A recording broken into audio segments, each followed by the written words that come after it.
Vénéchia au micro, votre présentatrice. Alors, comme vous le voyez derrière moi, il y a le travaux de construction. Vous savez, c'est pourquoi? C'est pour le jeu de la francophonie 2022. Les travaux sont lancés, le travail est en train de se faire en bonne et due forme. Voilà, il y a le tracteur qui est en train de faire son travail. Et puis, de l'autre côté, il y a les ingénieurs qui sont en train de bien travailler. Alors, sans plus tarder, nous allons passer sur autre chose, voir comment les travaux sont en train de se faire. Et puis après, nous allons prendre les interviews concernées de la francophonie.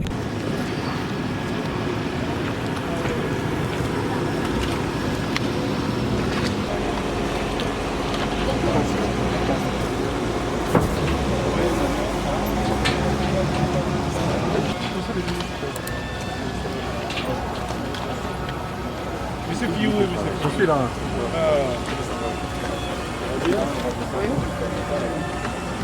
Ça va?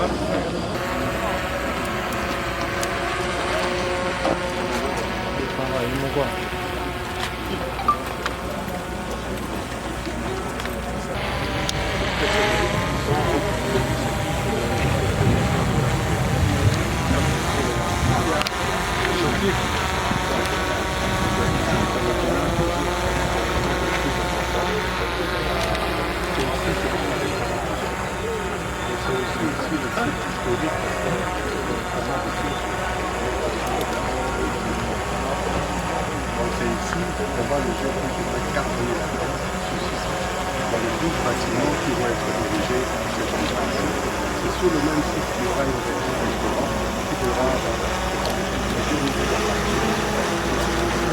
l'éducation, l'administration, les services de deux tableaux qui vont être dans le stade où nous avons le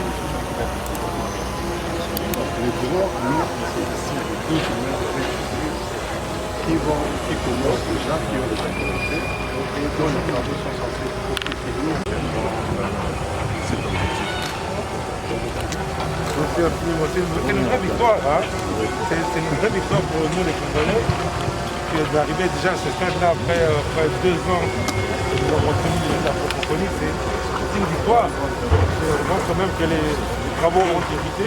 Moi, je suis très satisfait.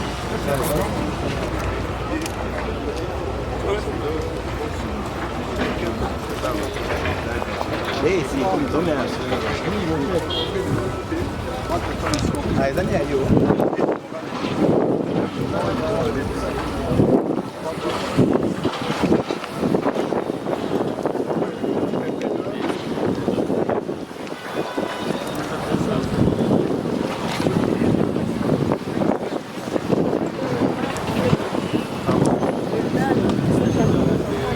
Oui, bien sûr.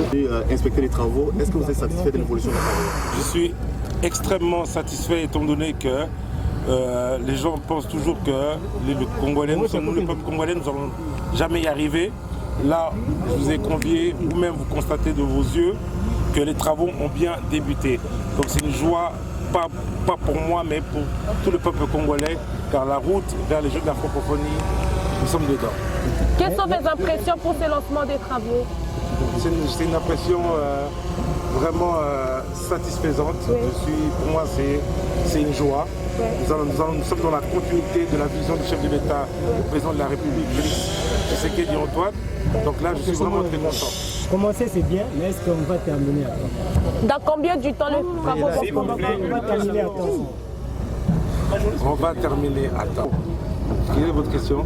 En fait, c'était juste de savoir si cette inspection sera régulière. Là, pour moi, c'est une aventure commune et je vous promets de vous donner rendez-vous chaque mois pour regarder comment sont les évolutions des travaux. C'est important que le peuple congolais vive comment on dit en anglais, live and direct, comment vont les choses. Une question à Lingala. Et c'est mingi car nous sommes les directions, il y a francophonie et Torokoma et puis Tosala, Tokota na histoire au niveau de l'international. Mohamed Ali Abundaki Awana Foreman, Sikoyo, Tokoma histoire d'habitation avec le président de la République, le président qui a réaliser les Jeux de la francophonie ensemble avec le peuple congolais uni. Merci Alors, monsieur le haut représentant, le 1er juillet, vous serez là.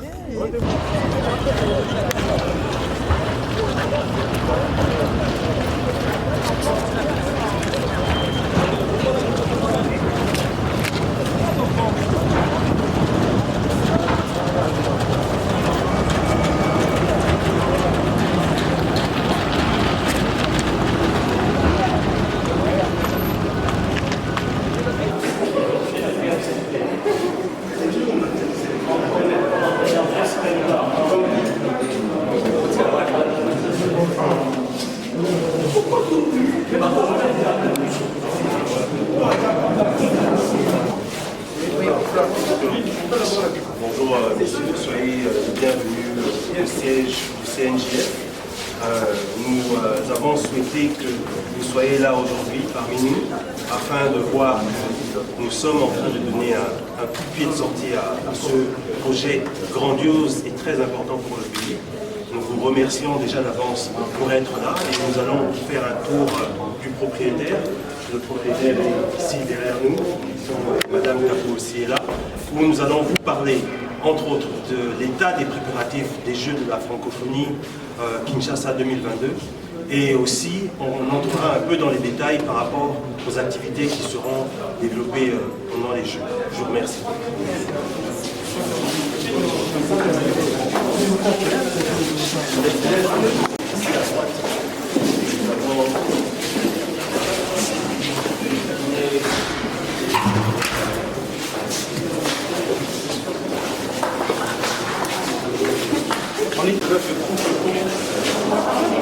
Nous allons maintenant rentrer dans notre cellule juridique et de passation de marché parce que nous sommes organisés de telle manière à ce que les choses se passent dans l'ordre de la chose. Et donc je vais vous présenter ici les juristes. Ils seront formés dans plusieurs secteurs, aussi bien dans les secteurs de l'ORECA que dans les secteurs sportifs. Donc ils vont assister, ils vont nous assister tous sur des choses. Pour une réunion de travail. Donc je vous demanderai d'être assis, c'est un gros événement et nous entrerons dans les détails des jeux et chacune de nos commissions vient ici en fait déjà en interne pour défendre son programme et en expliquant dans tous les détails possibles quelle sera son action pendant les Jeux.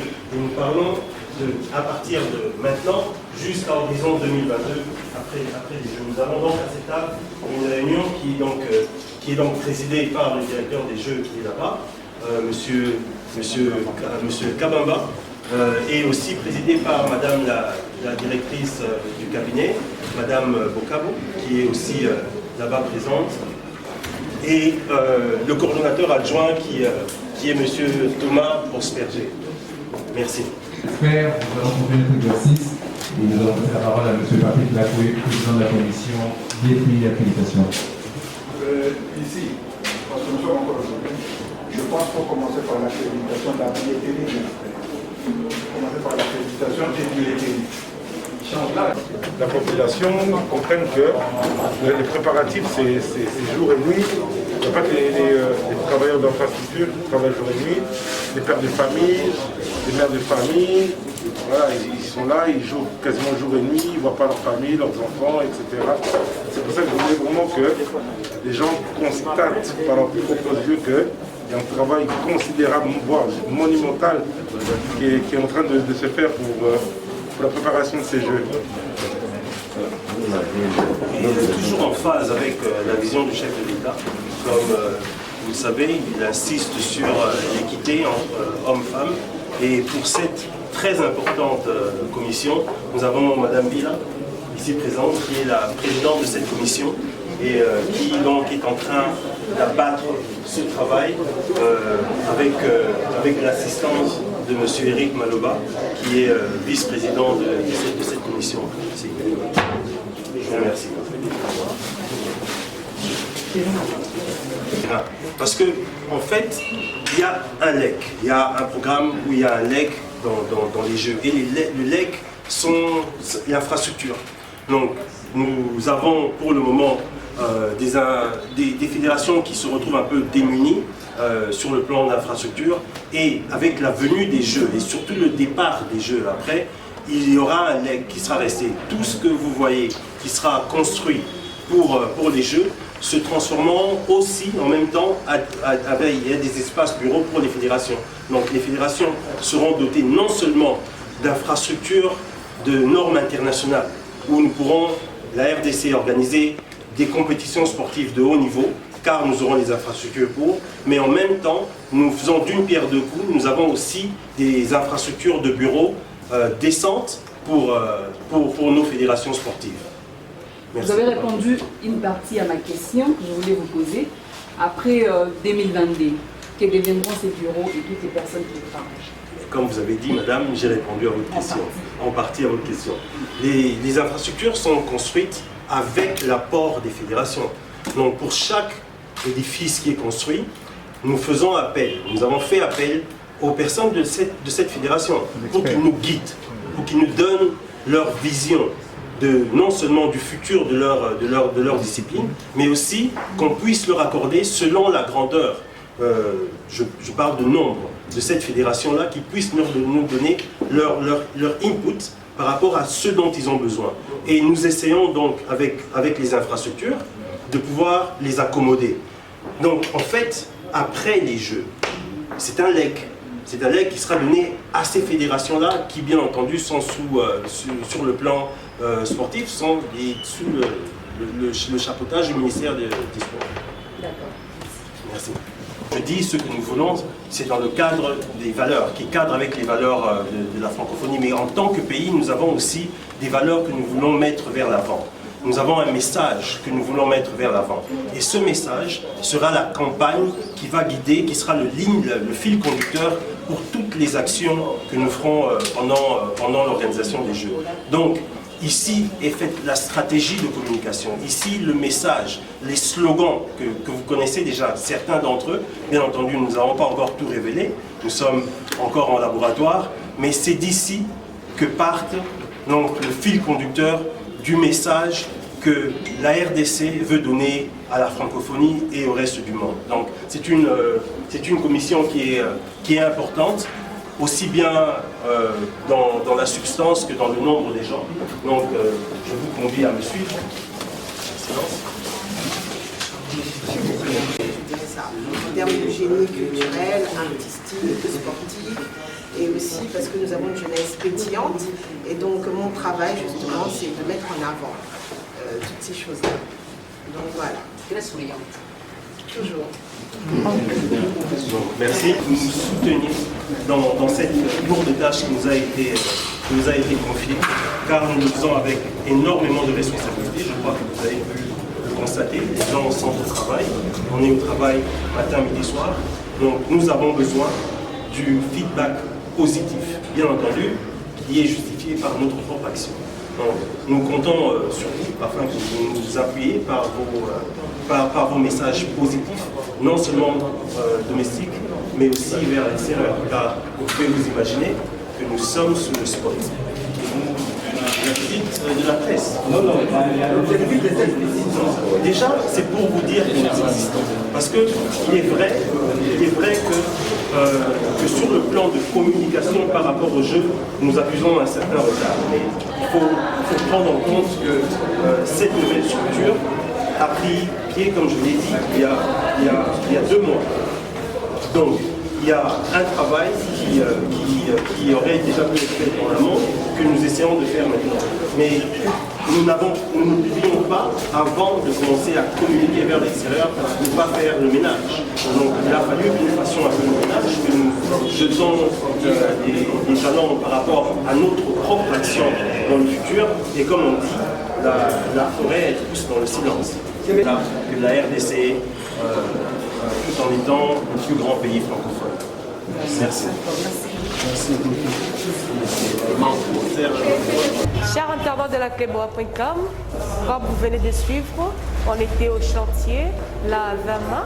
Vous avez vu les travaux, comment c'est en train de se faire, ça évolue. Et puis le haut représentant de la francophonie était là présent et d'autres excellences et d'autres autorités étaient là présents. Vous avez vu, il a visité les travaux, comment ça s'est passé. Je ne vais pas être longue. Alors, on a quitté de là, nous sommes ici au siège de la francophonie, comme vous pouvez le constater derrière moi. Il y a eu interview, on a eu de visite guidée, on a visité le bâtiment de la francophonie, on a pu poser des questions, on a pu faire tout ce qui est à notre pouvoir de faire. Bien sûr, dans le cadre de la presse.